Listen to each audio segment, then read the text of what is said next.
Good day everyone, welcome to my channel. So in this video guys, we will talk about what is a foreign key. Before we start, I would like to say thank you so much to all my viewers, silent viewers, and supporters in my channel. Thank you for watching my videos. If you are new with my channel and then you like this video, please hit the like button.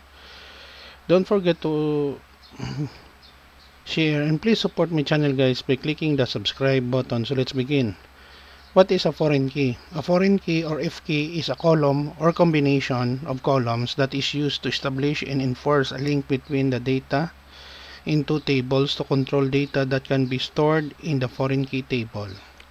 Okay guys, so this is the end of my report on what is a foreign key is all about. Thank you so much for watching. I hope that you have learned something new in this video. If you like this video, please hit the like button. Don't forget to share and please support my channel guys if you're new by clicking the subscribe button. See you in the next video tutorial guys. This is your friend Jake saying bye bye for now.